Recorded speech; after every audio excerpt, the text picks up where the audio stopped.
always, be like challenging your thoughts and your perspectives on things. And as long as you do that and like set out goals for yourself, I think it'll be pretty easy to achieve what you want to achieve. I think most people get stuck because they see some like insurmountable goal and they don't realize how to get there. But by constantly asking questions, you're kind of refining how you can get there. And by setting goals, you're making like little steps along the way, and I think eventually you'll get there. Like you mentioned before, it's all about like consistency, being sure that you're always doing it. That's the most difficult part. But once you get a hang of that and you build that discipline, I think it'd be pretty easy to achieve what you want to achieve.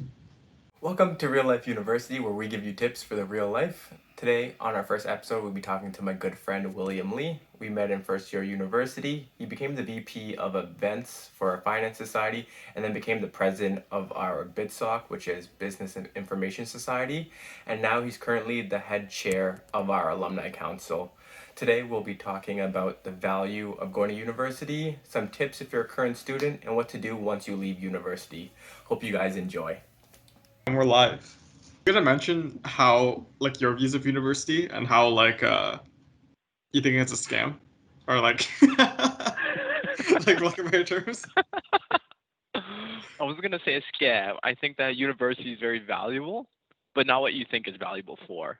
Like that would be my question. Or was it like the first question, like the most valuable aspects of university? I would say like aren't very educational. It's more like the social skills, the independence, just like living on your own, and just like having more like autonomy to like kind of explore and like that in like that new environment that isn't so structured. Hmm. Like you can just skip like I skipped a full month of class first year, right? And like nothing really happened. Where like if that happened in high school, like they're gonna call your parents and like you're gonna have a Yeah, meeting yeah. and talk about it. So it gives you that like freedom. I feel like that's the biggest aspect, and like it helps you develop as a person and like those social skills. And then that's one like aspect that I like value of university, and then like also the networking. Because like I got my job at Bell through meeting like through Connor, who I met at university, right? Yeah. So like especially if you're someone who doesn't have like family network, then I feel like it is good because you're with like a lot of other people. Like you meet a lot of people in university that like if you meet like a couple hundred people in university, like you never know where one of those connections can lead, right? So I think there's value in that. Facts. But Yeah. in I agree in with that. terms of like in terms of just like oh you're gonna learn a lot of stuff and you're gonna get a job that you know exactly what you're supposed to do. Like unless you're like an accountant, engineer, or maybe doctor, like I would say there's not as much value there. The value comes in those like other side aspects. I Yeah. would think a master's program is a waste of time. Like that's a scam.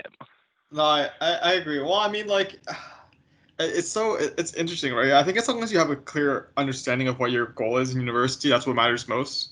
Because I guess like what I'll probably speak to is like I've had a few friends, that are close to me, kind of just like they're super book smart, but they just don't get why they don't get a job when they graduate, as opposed to somebody who did get a job who studied less than them or whatever.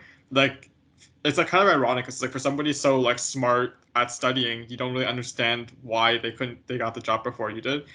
Um, and at the end of the day, it's literally because the point of university, for me at least, or for most people, is to find a good job afterwards. Um, if you're into academia or whatever, and like you want to pursue like that type of stuff, that's totally fine. But you have to understand that, like, what I mean. Like when you go into your university, you have to understand that's the goal. And studying will help you like that with that way. But if your goal in university is to get a job and stuff, and all you do is just study all day, and you're like, "Where's my job, bro?" Like I did what I was told. Like you're in for a very rude awakening if you're not like socially inept or have those soft skills that people are looking for. Yeah, which is funny because like I went to university because my parents made me go to university. Like I didn't have that option. Like the goal of university was first you get to university, and then it's graduate university, Mm-hmm. and then it's like find a job, right? Like I feel like it is very important to keep that end goal in mind, where like the point of university isn't just to get the paper, it's to get the job, right? Which I think like where like one of your strengths is knowing that like you kept the end goal in mind kind of like the whole way through university, where other people kind of just like you drift through it. You're just like doing the things to get the degree, right? Where then, but like they lost that end goal or like why they're there, which I think is important. Because then like, because I remember like fourth year university, like we had some people that I won't name, um, but like they were very focused on like us getting our projects done and like us like doing like the schoolwork to graduate.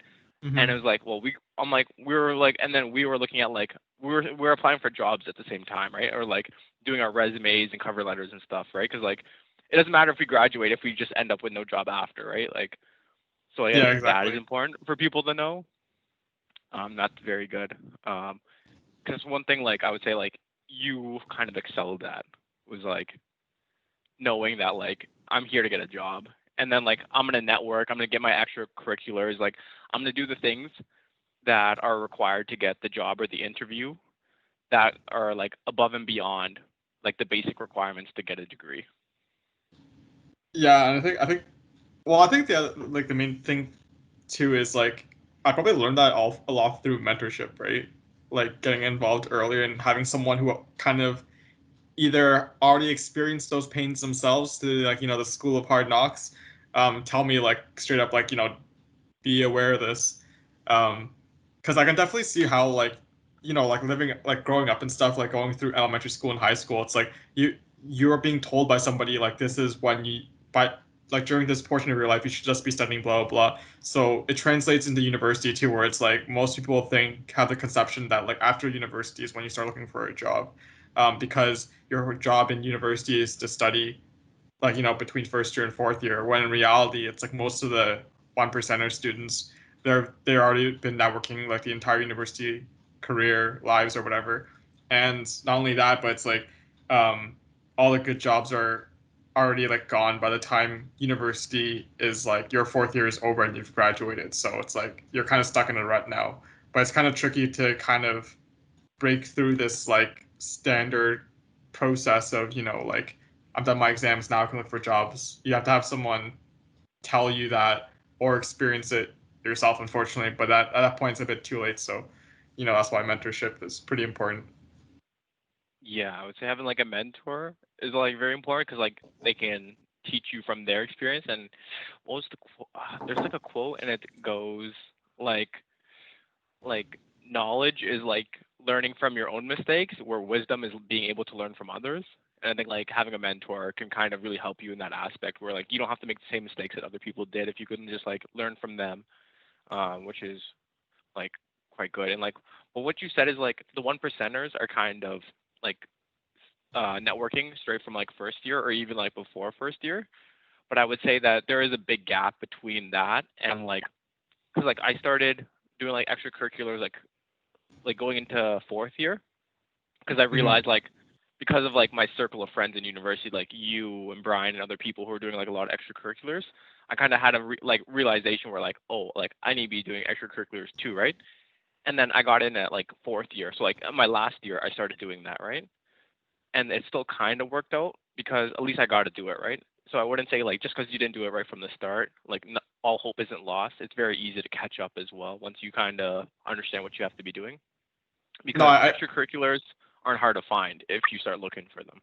yeah, no, I definitely agree. I think it's one of those like what's it called, like marginal gains type things. Like as long as you do like at least like 1 year of hardcore extracurriculars where you can kind of like go through the motions of like networking, understanding what career you want, that type of stuff, you're going to gain a lot. And then every other year on top of that is just again it's like marginal gains. You're just kind of building upon what you already had.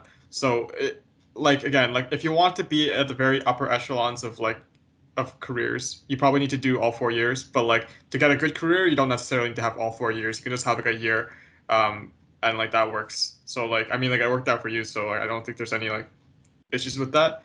Um, but it's just getting started is like the usually the hardest part for most people. Once you get in it, it becomes very easy to like stay committed and stay within it because you'll find, and I think you found it as well, is the people that you end up being going into clubs with or whatever, you just end up becoming friends with them. So you don't really see that as like I'm volunteering time and like labor into like working at something profusely. It's like you're just hanging out with your friends towards a common goal, meeting these certain objectives, like creating an event with your friends. Like it's not as daunting as it sounds. when you're on the inside compared to being on the outside. But it's taking that first step in, that first like like leap in.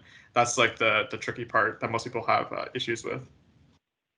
Yeah, especially if like your friend circle isn't in it, right? Because like it's always easier if you like know someone or have an in or something, right? Like I think the hardest one would be like none of your friends are doing that, and you know you have to do it, right?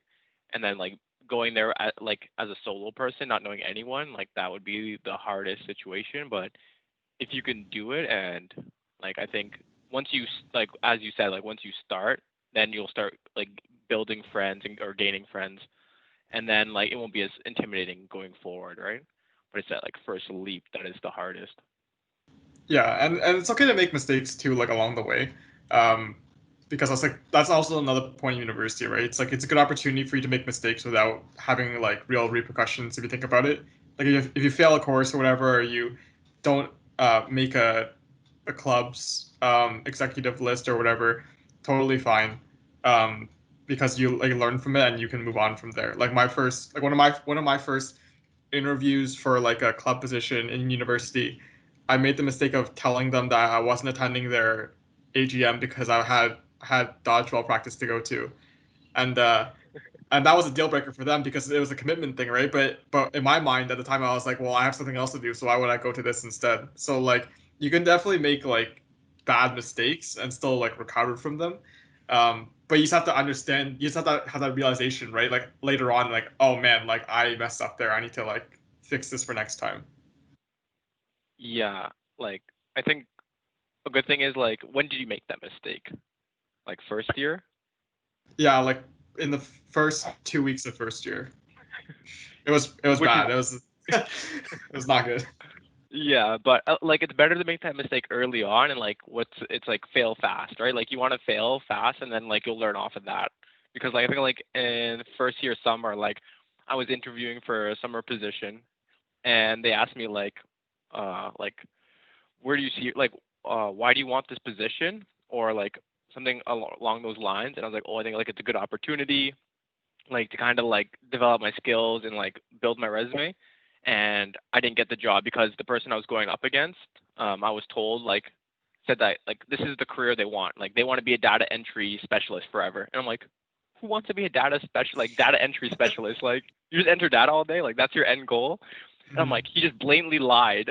Like he just blatantly lied during the interview, and that's why he got it over me. And I was like, okay, lesson learned. Like never tell them that like this is a stepping stone. Like no matter what the role is, like be enthusiastic about it. And like obviously that was like a big failure and didn't get the job, but like learned a lesson. And I feel like that's as long as you can do that, it's not too bad. And as long as you're like putting yourself out there to make the mistakes, you're like in a win-win situation. Like because if you put yourself in the opportunity to either like win or learn, like you can't go wrong there. So like Yeah, that would be one of my biggest tips is like just go out there and just try as many things. Like for like if I was talking to a university student, my thing would be just like go out there, try as many different things. Like don't be afraid of failing. Fail as like as quickly as possible at as many things because like at least you'll be building experience, which is what at the end of the day will help you get that job. yeah, I completely agree, and I think like what most people can like relate to is like when you go into university or in high school when you select your university and your program you go into, they kind of expect you to kind of already know what you want to do for the rest of your life, and in reality, for most people, that's not the case. Um, when I was in second year, joined I got an accounting role, and before that, I really wanted to be an accountant.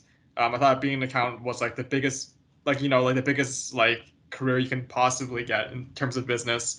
And then like once I got that role, and um, I was working with CPA Ontario, and once I got that and I was selling it to them, I realized it actually wasn't for me, which is kind of ironic because it's like I'm trying to sell people why you should be a CPA, but then through doing that, I realized that I didn't want to do it. So like you mentioned, it's like it's so good that you have these opportunities to fail fast because like otherwise you're setting yourself on this trajectory that's like not going to be good for you in the future. And like most people have like career changes along the way. I think I had like a few, so I think that's like totally fine. And again, why like like you said, you gotta like fail fast in university and like take those opportunities. Because if I didn't take that opportunity, I would probably not have realized until it was too late that, like I still thought I was like a fan of accounting, which I definitely not at this current point in time, anyways. Yeah, I mean, I would say like accounting is very important for like a business as a whole, but not the career path for me. But to each their own. But yeah, I would definitely say like that's what university is kind of for. Like in terms of like where the value of a university, it's like an environment where you can go out there and fail, and the consequences aren't too significant compared to like out in the real world. Like it's more of like a safer environment where like the professors want to see you succeed, like the other students. Like it's a better place to kind of experiment, right? Because I think that's where the value is. But like, and I think as you mentioned, like when you're in high school and you got to pick your courses for university, like you're expected to know what career path you want at like 16, 17. I was like, I don't know. Like the reason I went to business was because I knew that I didn't have to pick my major until third year. So I'm like, oh, that gives me another 2 years to figure it out. Like, because like the year before in grade 11, I wanted to be a lawyer, and then I took like intro to law, and then like the first day of class in grade 12, he was like, okay, we have a quiz, because like there was grade 11 law, but I didn't do it. But like it Mhm. wasn't a prerequisite, so I just sat there for my first day, and he gave me a quiz, and I just asked to go to the bathroom, and I dropped out. Like I just dropped out of the class. Like I'm like, Oh I can't man. do that. Like there goes my dream of being a lawyer, and like the readings that we had to do every day. I'm like, okay, because like expecting someone in high school to know like their whole career path is like very, very ambitious and very like it's quite a task to put on a like a young person. Like I would say like even in business, like after like you got to figure out in third year what you want to do. And I remember like the day we had to pick our major, I was trying to like I was like, oh yeah, finance. I was like the whole year I was like, we're gonna do finance, or like last 2 years like finance. And then the day of I saw like accountant, and for some reason I changed my mind last second. I just like clicked the bubble. I just clicked it, and I was like submit. And then it got denied because like the one C that I got in all of university was in like accounting, and I needed a C plus. So that Oh was the man. only reason why I didn't go down that path, which completely saved everything. But I was like, That was the right play. That was like premonition. yeah, that really saved me. But I was like the fact that like and that they expect us to know like even like years before that, right? And like I would find like even after university, like with a kind of a major like finance, it's very like open ended, like similar to marketing or HR. It's very open ended. Where like accounting is very like direct, right? Like after that you go become an accountant. It's a very clear cut path. Where finance, I still graduated and I still didn't know what I wanted, right? So like after university, I was applying for like hundreds of jobs after like with roles ranging from like different industries, like across the board, right? So like trying to feel like you have to have it all figured out so early on seems like one of the like failings of our system. Yeah, What no, do you I, think? I definitely agree, and I mean like, um, even just like going back to selecting our majors, I found, and I don't know if you felt the same way, but like when most people think they've selected their major, they think that that's it, and then they figured it out. But in reality, there's still so much more to that. Like I like we studied finance, but when you ask somebody in our cohort what type of jobs they wanted in finance after they graduated, it was usually like investment banker. But they don't like I can guarantee like 90% of people don't even know what that they even know what that means. So it's like there's so many different finance jobs. Like you ended up with like a sales and trader job, which is a really good job like for finance. But like there's so many things like portfolio managers or like like financial advisors, like wealth management. Like, there's so many different like strings of finance, and even though if you just chose your major, like even though that's like a big stepping stone, like a big like checkpoint, so to say, it's like you still have a lot to go to, in terms of like figuring out, okay, now you know you want to do something in finance, but now what in finance is there to do? And there's like so many different jobs, and this can apply for like so many different things like marketing or any other like profession. Just the fact that like you hit that point doesn't necessarily mean that like your job's done. Like you gotta keep going and keep figuring it out. Like did you imagine that you would be doing like a trading job like once you graduated from finance, or did you what did you think you were gonna do? Not really. Like I was like with the whole like iBanking. Like iBanking sounds cool, or like private equity or venture capitalism. Like those all seemed appealing. Or maybe even like equity research. Like that was one of the things I looked at after university as well. Like a lot of different things, and then I ended up because like after university I applied to over 400 jobs, just on LinkedIn. So like other postings didn't even get included in that, and I ended up getting like the job at Goreway Power Station doing like energy trading. And I didn't even know about what that role was before I got it. Like it's just a power trader, and I'm like, okay, cool. But like it said like real time like energy trading, and that just sounded interesting to me because it sounded like day trading stocks. I'm like, okay, that's cool. And that's kind of one of the reasons I got into finance. But like when I actually got the job, it was like very different, right? And it was like even when I got hired, they even told me like this is a very niche industry. Like we don't expect you to like have any industry experience. Like we'll teach you as long as you have like a basic finance background. Like we think we can teach you, right? Like no Excel, no finance. Be willing to learn, kind of thing, right? And I feel like Hmm. that's very similar for a lot of jobs where like once you get the job, like you have to learn all over again, and like not much of like the things you learned in university will apply to the job that you end up getting, which is okay, right? And then you just need to like experiment, like, and don't be like too worried because like I've changed industries 3 times, like because I did the energy trading, right, which is really good. But after that job, I was like, okay, I want to try the sales because I think sales, uh, like sales skills is very universal and like the communication skills. So I did that for a little bit. I did that for a year, and then I moved to Bell again. Uh, and like so like I wouldn't also like be too worried. Like I wish if I was like just to wrap up like the talking to like if we were talking to university students, like my biggest tip would be like don't worry too much because like any decision you kind of make now, like 95, 97% of them are like you could change. Like they're not like they're not set in stone. Like just because you pick this major or like this like job, like this entry level job doesn't mean you can change, or like doesn't mean you have to go like up that uh like career path. Like you don't have to go down that path. You can always switch, right? That would like that's the one tip I would give. Like, what's the one tip you would give if you're talking to like fourth year Will, or like maybe not fourth year Will? He kind of had his shit together. Like, what about like an unambiguous fourth year student?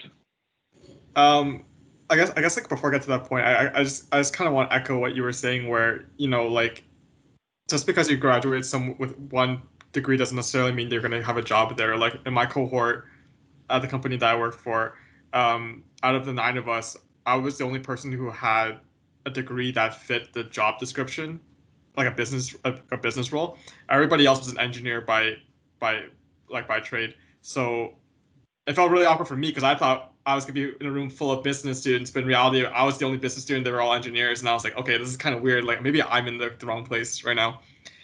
So I can definitely vouch for the fact that like you don't have to worry about um, being pigeonholed into like what your degree says you should be. But with that said, I agree. Like I think like one of my biggest tips would be to kind of be honest with yourself and kind of know how you learn, because like you mentioned, you're going to be put in very diverse positions.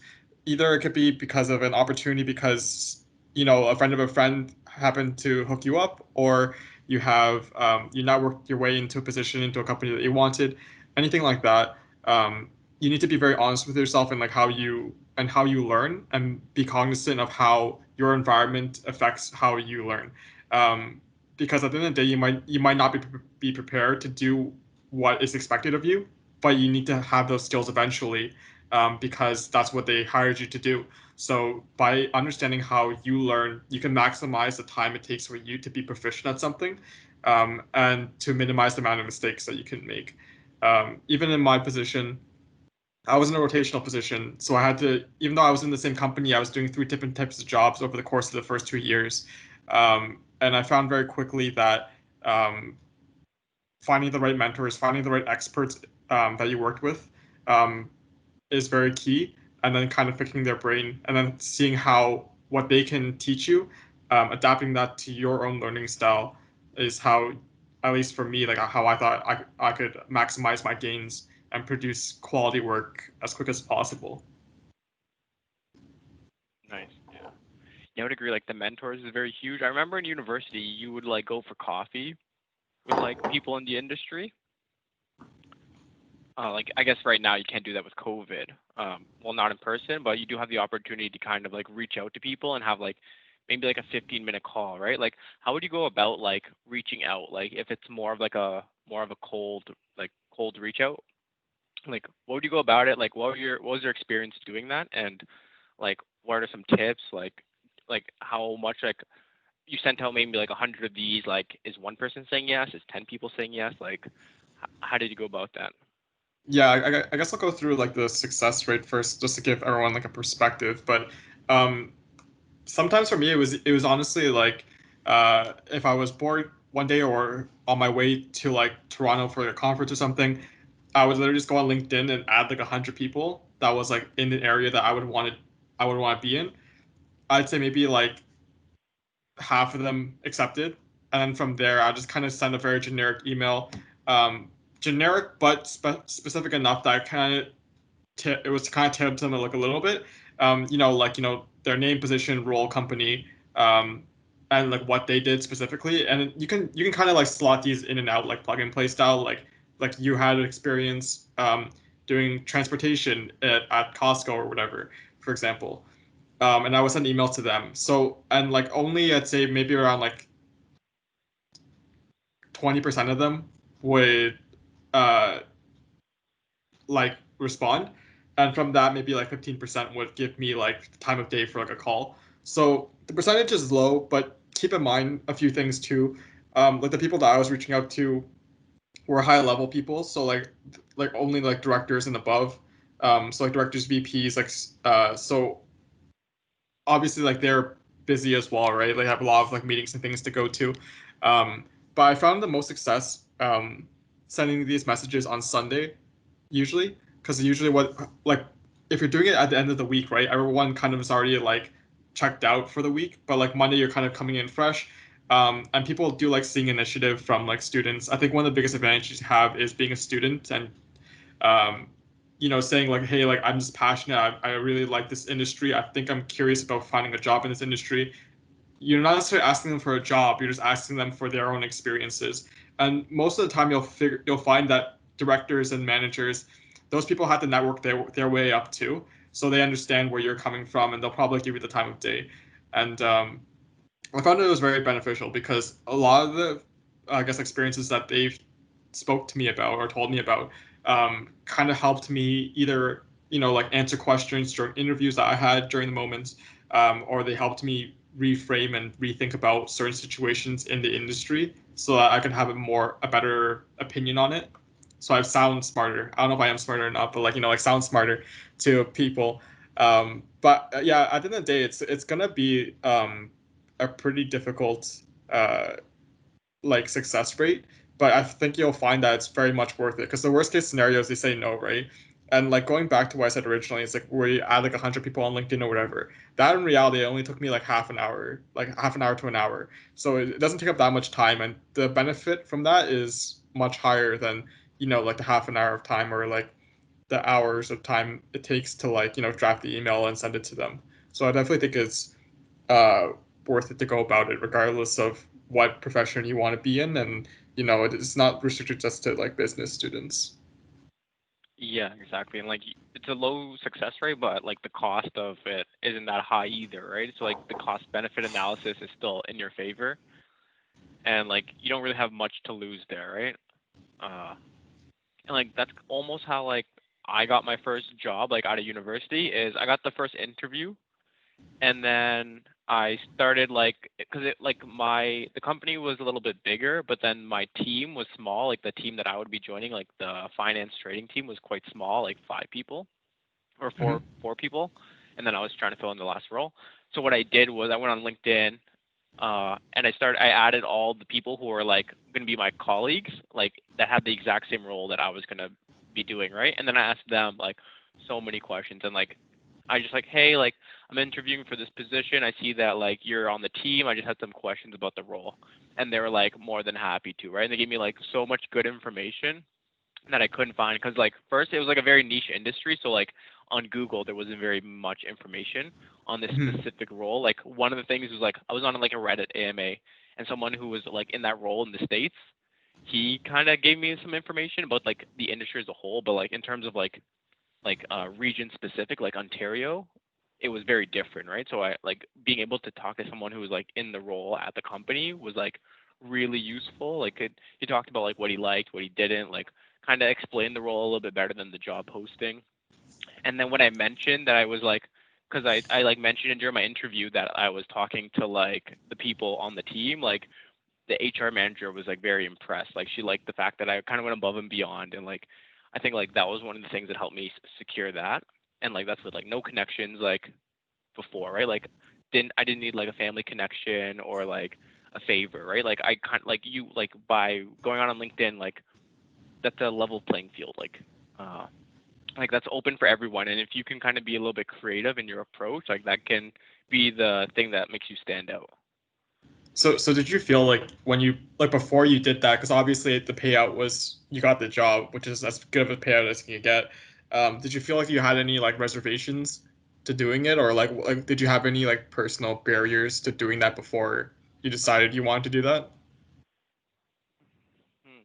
Yeah, like I had reservations towards like cold, like more like cold calling or reaching out like completely cold.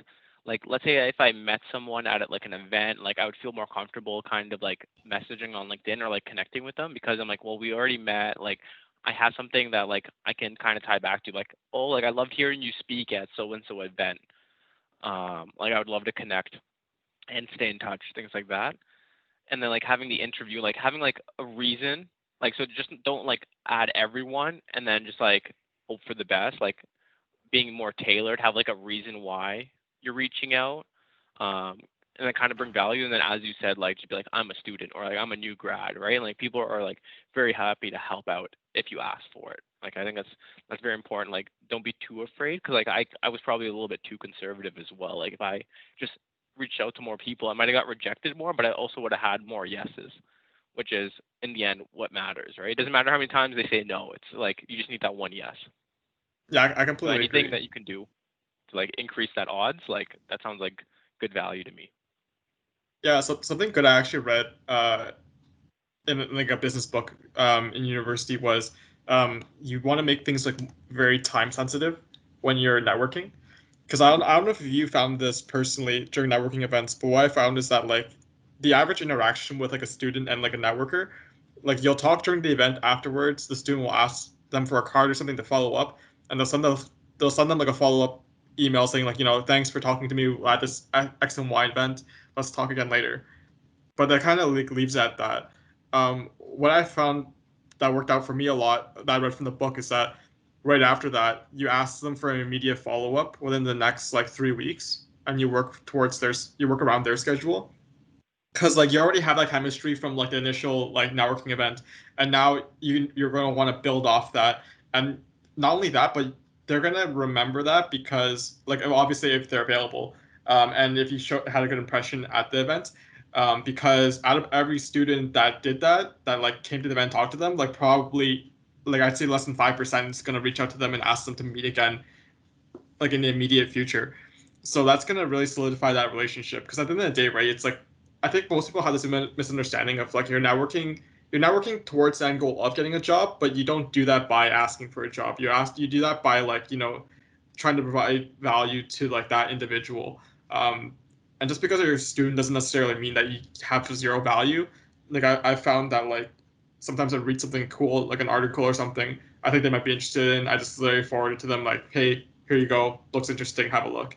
And you'll be surprised like how many people might use that as like a break during their day just to like read something, get their mind off work for a bit, and they'll appreciate that. I think that's something that a lot of people can do that isn't done a lot already. That can definitely give you a leg up for against like the rest of your peers. Hmm. Yeah, yeah. I guess because like you definitely don't want like those people that you meet to kind of go cold, like because if you don't like message them for like let's say like you meet someone in like third year, and then you don't message them until like you graduate a fourth year and you go, oh, I need a job, like what's up, like that's not gonna have a very high success rate versus like if you were like following up more consistently and like you like before you actually needed to ask for something, like because you definitely don't want to lead asking for something, right? Like you wanna maybe like seem curious, ask them like if you just wanna like chat so I can like learn, right? Like if you come from the perspective of asking for a job, like you're gonna get rejected a lot more than if you go in asking, I just wanna learn and like you are so wise and knowledgeable, please share your wisdom with me. And like if Mm. you can kind of like frame it as like first like everyone loves talking about themselves, so like if you can ask them Yeah. questions about themselves and their experience, like a lot of people will be happy to help, right? So like all about how you frame it, and like don't just be like I need a job, like what can I do, like.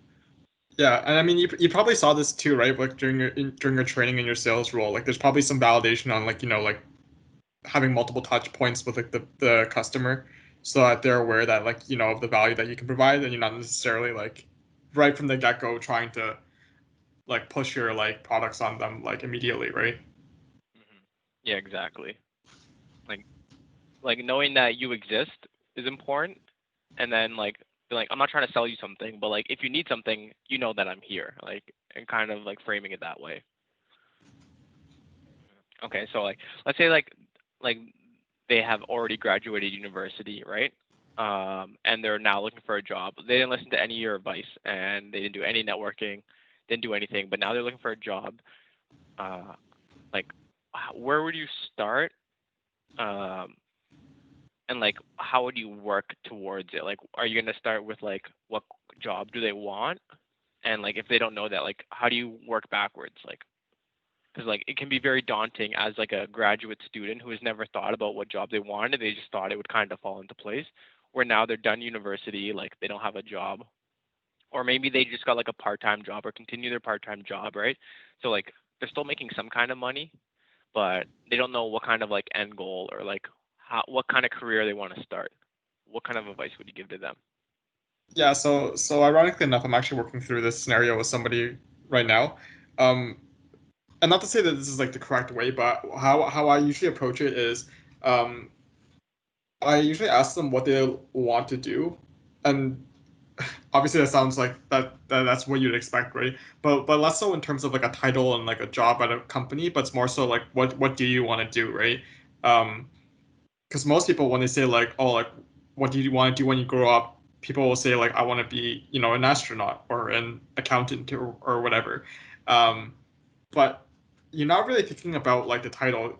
Or rather, you are thinking about the title. You're not thinking about the responsibilities of that role. So I usually try to ask them to break it down into that. So it's like, what do you want to do? Do you want to interact with people? Do you want to lead a team? Do you want to work on a project? Do you want to work with numbers, or do you want to work um, with like writing articles and stuff?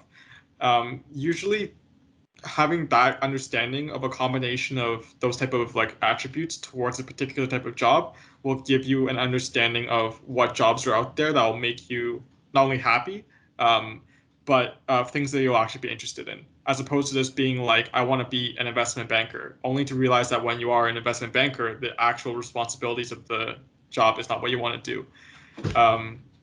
And then once you have that, you can kind of understand what jobs are out there based off of their responsibilities. And then I kind of work backwards from there, um, whereas you now see what responsibilities they're looking for, what requirements they're looking for, then you can work backwards and say, hey, like I have these requirements that they're looking for, I'm missing these ones. Now here's my plan to get these missing requirements so that when I apply for these positions, I'll have the best possibility of being selected. Um, I'm not sure if you felt the same way as well before, because I know you've switched roles a few times, trying to like look for something that's like I guess like more exciting or more challenging for whatever reason. Like what are your thoughts on that?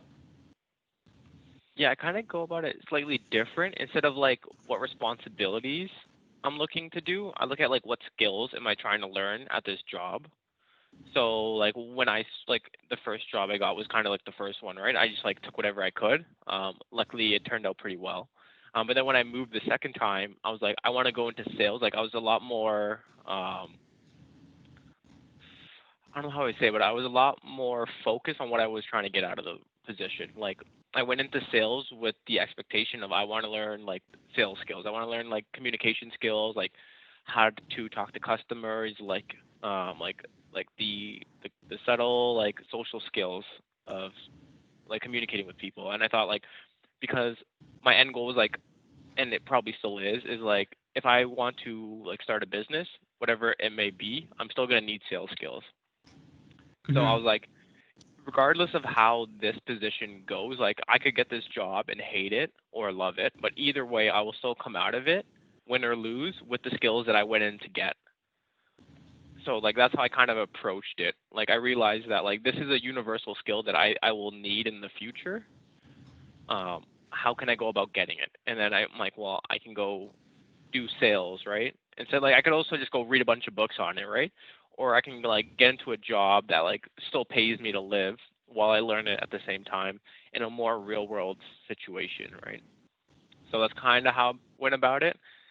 Another thing that I kind of do or did was like when I first learned about like personality tests, like the Meyer Briggs one, like the 16 personality types, like that was really good. And like they give you like a profile about like your strengths, your weaknesses, and like it gave me some clarity. And then it also gives you like good like career or suitable careers. Hmm. And like even though like the sales didn't fit the one that I got, I was going into it knowing that, right? And I'm like, well, I can work on this weakness, and then but like knowing that like if I had no options, because when I was reading like the suitable careers, I'm like that all makes a lot of sense, right? Like that's not what I want to do right now, but that does make a lot of sense for someone who doesn't know what they want to do at all. And like at least that gives them some kind of starting point. And even if it doesn't give you like a career starting point, it still gives you like the strengths and weaknesses section that you can use during your interview or like your resume to highlight, right? Because like one thing that I kind of learned throughout like the interview process is like no one really cares about what you did in university. They just care about what stories you can kind of spin out of it. Like two people can have the Hmm. exact same experience in university, but like one person will like will like just do like if it was like they just like kind of said what they did. Like I went to university for 4 years. Like I did this, this, and this, right?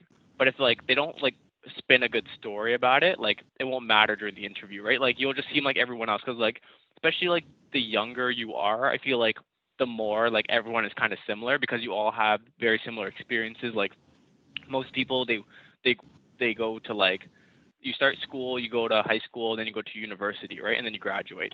Like Hmm. that's very similar for a lot of people and like the people you're going to be competing against for this job. So like it all comes down to like what stories can you talk about during that process? Like what stories in university can you talk about? Like that's why I think like the going out there and trying things is so important because even if you fail, that's still a story that you can use that can help you get the job.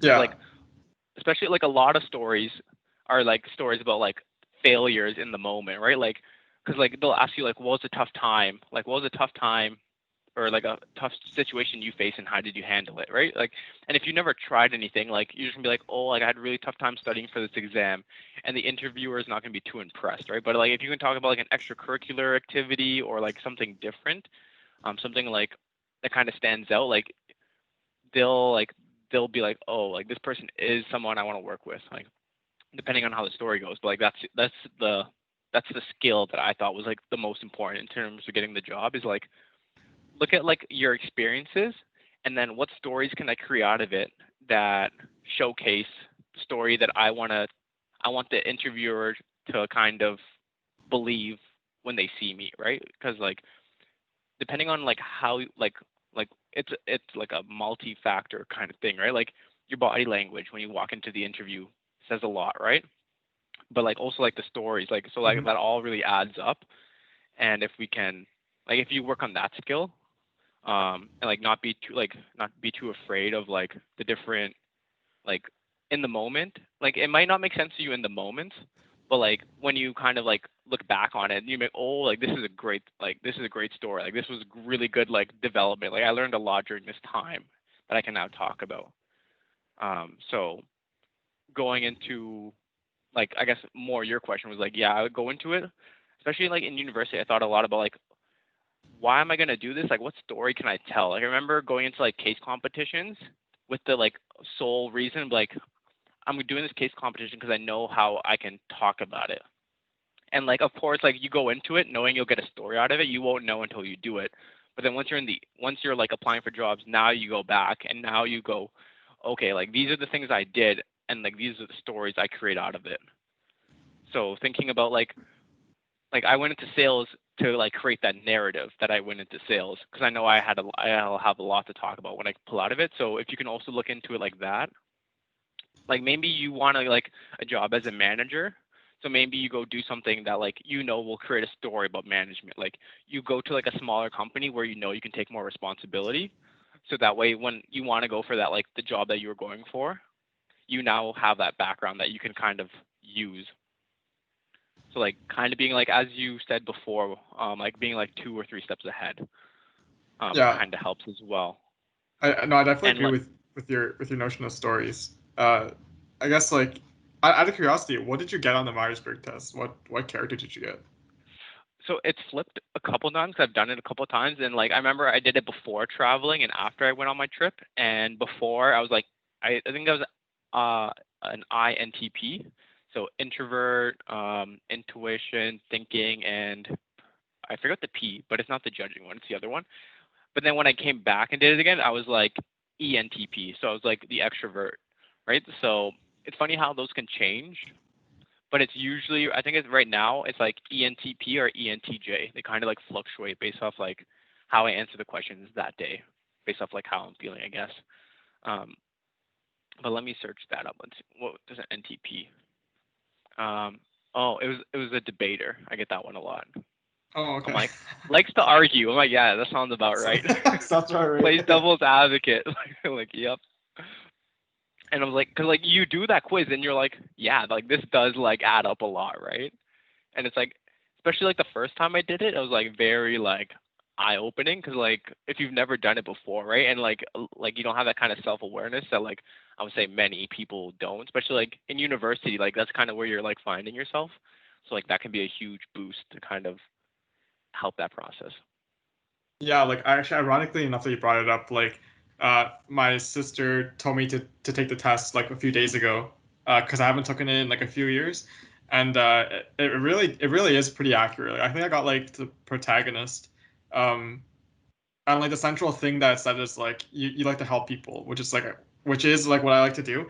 But I was shocked to see how much it like spoke to like me and like why I like like represent what my strengths and weaknesses are.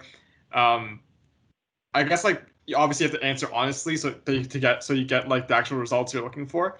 But it definitely is a good way of like I guess like framing your own narrative of like like who you are, what your goal is, and what your story is. And like similar to what you were saying, where like you need to like frame your stories around like your experiences. I found a lot of success too, like for me, when I started doing that compared to when I wasn't doing that.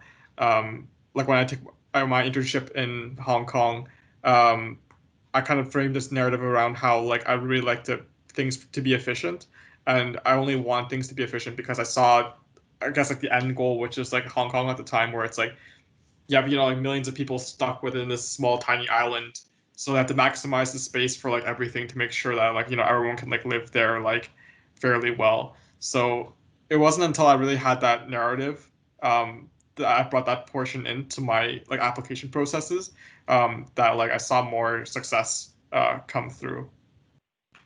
And did you kind of go like did you apply to the Hong Kong work abroad program knowing that you're gonna use that kind of like framing, or did you kind of go into it just like excited to do this new opportunity and then you kind of like knitted that kind of narrative once you got back? Definitely the latter. Like I didn't go in thinking this was just gonna be like like I had a clear goal in mind. I just thought, hey, this is a good opportunity. Let's try it out and see how it goes from there. And it was honestly like one of the best experiences of my life, like easily. So I definitely think like it's super eye opening too. I think just like going abroad and seeing other people's perspectives. Like when most people are like having that alternate perspective through like diversity and inclusion, that type of stuff. I think it is pretty important because like if you've been, like living in Ontario your entire life, you've never traveled out, you don't understand what other people are coming from. Like it's so hard for you to kind of like frame yourself correctly and consider what other people might be thinking. Developing that like emotional intelligence, um, that helps sets you up for success. without actually interacting with different people that come from like different upbringings and like having those conversations with them. Like I'm sure you experienced the same thing when you were traveling as well. Um, how different people can be like around the world. Yeah, like that culture shock is very important. Um, and like I guess like the thing that you did, right, which is like so good, is you put yourself in the position to experience those stories. Like it's not like you didn't know how good of an experience it was going to be, but you put yourself in the position to at least experience it, like good or bad. You put yourself in the position to succeed, and I think that's like 90% of it, right? Like 90% of the things is like you just being willing to try and put yourself in the right spot at the right time, and then it comes down to luck, right? But if you are like, if you just stay in your house, you never apply to a job, right? And like you're not experiencing anything, or like you're not doing anything new, like, and then you're like, oh, I don't know why I can't get a job. It's because like you aren't putting yourself in a position to succeed, essentially. Like one, you're not even applying, right? So like you're automatically getting rejected because you're not applying. So you can't even get an acceptance letter, or like you can't even get an interview if you don't apply, right? And then it's just like, woe is me. But I think like as like a key thing that I like see like a lot of people who have like some kind of success is like they put themselves in the position to succeed. Like they put themselves in the position to experience different things, and that kind of like variety of experiences can like makes you more well-rounded person, right? Because like someone who just goes through university, like they can get like straight 4.0 GPAs, but if they don't have like any extracurriculars or like social skills or things like that, like they'll be very one-dimensional, and they might not like get the success that they thought they would because they're like, but I did everything perfect. Like I went to school, I got perfect grades, but Yeah, you didn't do this like the you have to become like a well-rounded person, right? Because like most of the times, if you get like I guess it depends where you're getting stuck, right? Because like everything comes down to context. Because like if you're not getting the interview, then maybe it's like your resume is weak, right? And it could be down to grades. But if you're getting the interview and then you're not getting success on getting the job, it has to do with your like interviewing skills, and like that could come down to like the stories that are not in your resume but you talk about during the interview, or like could be body language or some kind of thing, like because at the end of the day, like you're the person who's interviewing you already knows that you're qualified to do the job. Otherwise, they wouldn't have picked you for the interview. So now it just matters correct. like, are you likable enough where this person would be like, I would be okay with working with this person, right? Because like you're going to be competing against a bunch of people who are all qualified for the job, right? And then it comes down to like, who do I want to work with? And it'll come down to like personality and likability. Yeah, and it's kind of ironic because like I feel like some people don't understand that like the soft skills are a large portion of it because like you said, right, like once you get to the interview stage, everyone can technically do the job. Now it's like who do you want to work with? And I'm surprised that like most people don't kind of recognize that because like you do it yourself, right? Like when you have group projects at school and university, it's like okay, groups of 4 or 5. It's like okay, well I already know who I want to work with, and it's like well that's literally the same thing for like work after school, right? It's like here's a project that the company wants. Who do you want to work with? It's like all the people that you can get along with that like can do the job. So, um, yeah, I completely agree. Like it's you need to be a very well-rounded individual. If you're not getting through to the interview stages, uh, it probably is like something technical, like a skill that you need to develop. But if you're not finding success like in interview stages, it's likely because um, your personality needs to develop, or you need to develop those soft skills to be a likable, approachable person. And that could be different for different companies too, right? Like that you shouldn't necessarily be like being nice all the time doesn't necessarily mean that you'll get accepted to like every company. Like every company has a different culture of how they want to go about doing things, right? Like some people could be like ruthless, some people can be um like go-getters, some people can just like, be very process oriented. So it really matters like where you're applying to and like matching that level of culture.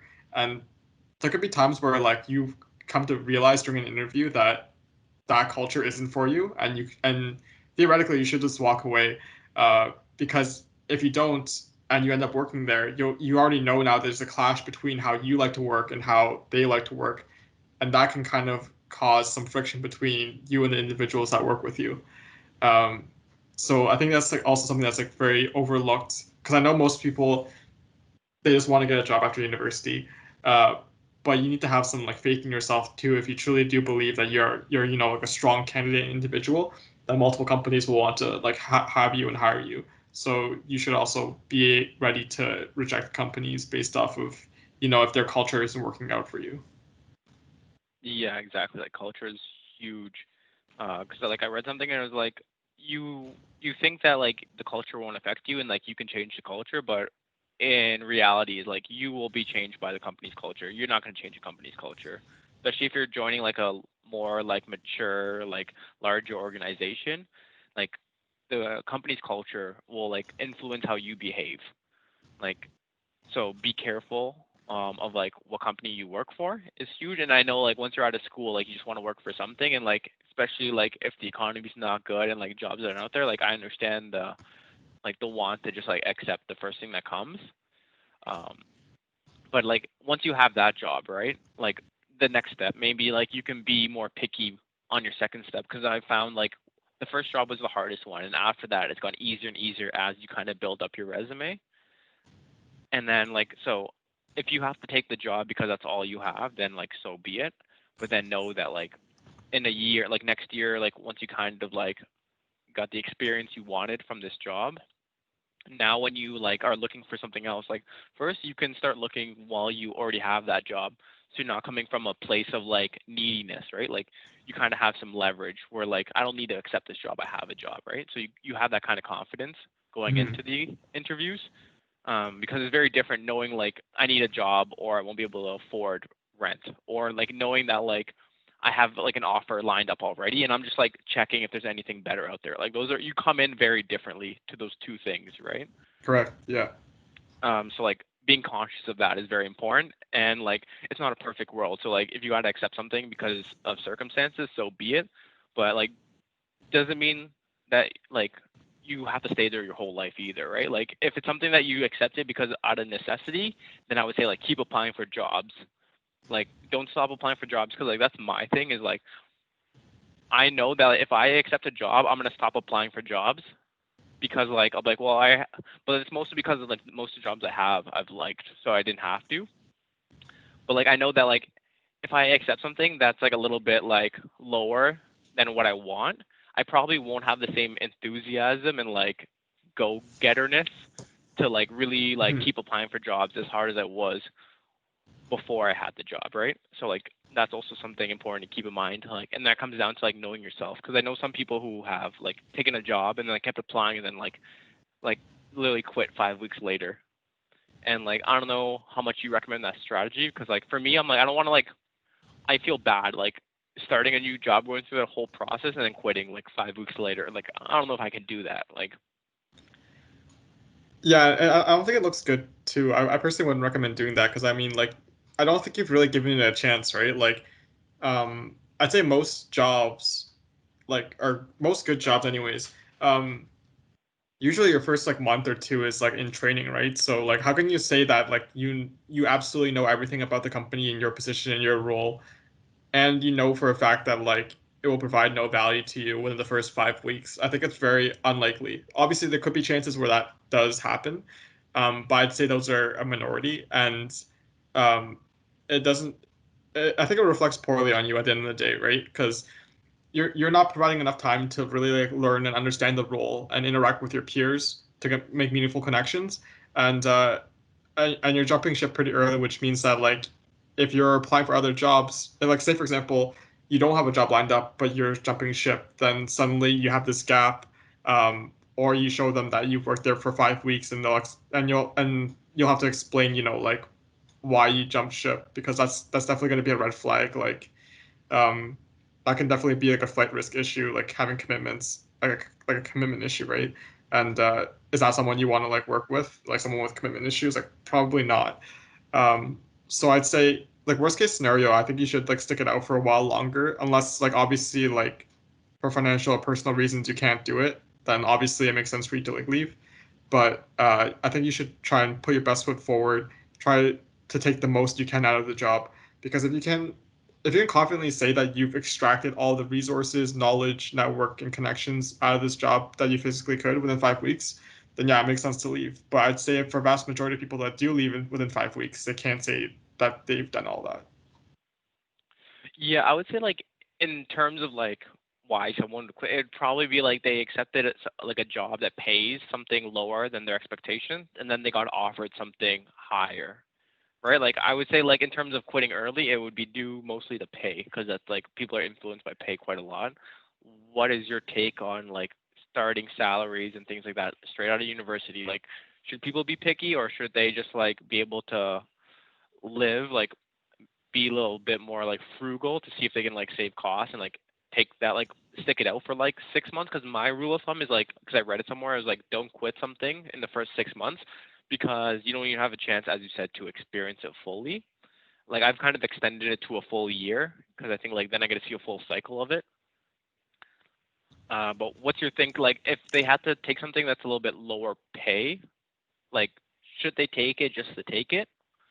Or and then if they have it, right? Like should they switch after if like let's say like they accepted something too low and then now they got another offer because they kept applying, they have a higher offer. Uh, how do you feel if they would accept that? Uh, I mean, it's a lot of factors, right? I think the biggest factor is, um, other than salary, like what skills and responsibilities is differentiating the current job you have and like the job that you're going to jump ship to, right? If you're building better skills now in your current job, I would keep that current job because at the end of the day, like 1 year of increased pay is so arbitrary compared to like your whole career that can like last like 30 to like 50 years. So don't be so short-sighted to think that like 2 years of like increased salary for what could be what like 20 to 30K extra, like as a decent salary bump, like that's gonna be nothing in the long run when you're making like six figures over the course of your career, on average, right? Like if you're like doing well for yourself. So it really depends on, like you mentioned earlier, in this talk, like what skill sets are is being developed.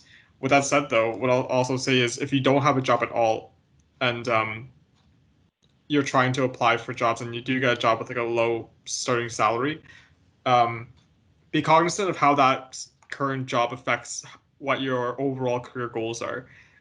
What I've seen happen to a lot of my friends and colleagues that I graduated with is they'll accept the first job that they get because it's the first job out of university, but they won't kind of factor in how this job plays into their overall career trajectory. Certain careers, like if you're like an investment banker, you start off in like private equity or as like a lawyer or whatever. Your starting position for where you can end up in your career is going to be much higher than if you started off somewhere lower. Um, it's up to you to figure out, and to be honest with yourself, with do you think you're good enough to be at that high of a level? Because if you think you are, you should, in my opinion, you theoretically should like reject the lower paying job in hopes for something better because you're confident you're going to get something better. With that said, if you don't think you are at the place yet and you do need like that starting point for whatever personal reasons, or like if it's in with your goal, then for sure take like the lower paying job. At the end of the day, regardless of what job, it's just about being honest with yourself, um, and how much like hard work you're willing to put in, what your overall career goal is, and like that can only be answered by yourself, right? Like everyone has different career goals. Like we have different career Yeah. goals. That's totally fine. Um, but you just have to be cognizant of where that how that low paying job fits in with your whole like narrative or like your whole storyline of like how you're gonna get towards your end goal. Most people just try and take the first thing because that's what they want, without recognizing that it might actually damage, like their trajectory for towards their end goal. Right. They may be limiting their upside, right? Yeah, That like makes short sense. term gains over long term, or short term gains over like long term gains, kind of. Yeah, exactly. Yeah, that's a very good point. Uh, so like let's say besides the skills, right? The skills that you mentioned, like you can get a job. What other things you kind of look for in a career? Like, what are some things that people don't really factor into their like, like let's say like someone has two job opportunities or job offers. Like, what are some things that people aren't really factoring into that decision that you think is undervalued? Um, I think it's mostly it's mostly like again like the title of things. Like most people they don't really think about it from like a responsibility from like a toolkit perspective, like what you were mentioning before, where they're trying to develop skills so that they're growing at with every role that they gain. Most people just see the position and the pay and just kind of like go through with that, right? They're like, oh man, like I'm an accountant now, or like I'm like a scientist now. This is it. Like now I can be very proud of what I'm doing. And obviously, you can be proud of being that, but most people just see that from a very shallow, like a top-down level of just the title, but not the responsibilities. Um, so I think that's what they need to like really like focus on. It's like, well, what will you be doing? Because you can have the title of being a like a specialist or something, or like a manager. But if you're not doing anything like productive, at the end of the day, you're still gonna get exposed like in an interview or something where you have to speak to your experiences and you can't because you didn't have any good experiences. So and I think like you recognize that, right? Like going like, with what you said before about going into sales, like building that toolkit. Because at the end of the day, like those skills are gonna stay with you forever. But that position is only like one small step like in your overall career. So I think that's what people should watch out for. Um, and I think like do you feel that like most people fall into that trap? Yeah, like as you said, like people look at like the job title and the pay, and like that's their pretty much their criteria. Like maybe they look at like commute time. Like maybe if the job's too far, they'll factor that in. But I would say that that's quite lower. Like people will do the longer commute for the higher pay, uh, and like maybe even like the title and like what kind of what's the word I'm looking for? Like the prestige of the job. Like people will Yeah. take like doctor, right? Like because like oh now I'm a doctor or like things like that. Like some jobs come with that prestige, and I think like that might be like an overvalued factor that people use. For me, like commute is huge. Like, but like I'll take a job that's further away, but that's because I'll know that I can always move closer to the job, right? Like that's one thing that I did. Like once I accepted my job, I was doing like an hour and a half commute during traffic, so I decided I'll just move closer to work because like for me that commute was killer, right? But if you Mhm. can't really move, like let's say you're living at home or like you bought a house, right? Like depending on your circumstances, if you're not flexible and like your ability to move, then I would also put in factor of like how far is it? Like is it work from home? Like if it's work from home now, like that's not really a big factor, right? But like if you have to drive every day, like that should be a factor that you should consider. One factor that I didn't realize, but once I had like different jobs and I can like experience different cultures, I knew was really important was like when I worked at my first job, I was mostly working with like engineers and like they're a little bit older, right? Like most people have been there for like 10 years already, like and like I am like coming fresh out of university, like I was like the youngest person at the company, right? And everyone like the most people I worked with like on average like range from like 40 to 60 like most of the people, right? And it was like very different than when I like moved to sales and everyone was like my age, like everyone was in their 20s, and it was a very different culture, and I really did enjoy that like because I could connect with my like coworkers a lot better because like we were both like in similar stages of our lives, like because they would talk to me about their kids and like their grandkids, and I'm like they were like complaining about their kid like keeping them up at night. I'm like can't relate. Yeah. Like we're at different stages, right? And like maybe like you don't want to work with younger people. Like maybe you do want to work with older people. So if you know that like that's important too, right? So like that's another factor to consider. And then like maybe just like looking at the company values, like maybe look more into like what company you're choosing because I remember like when I first got to university I applied to like every single job, right?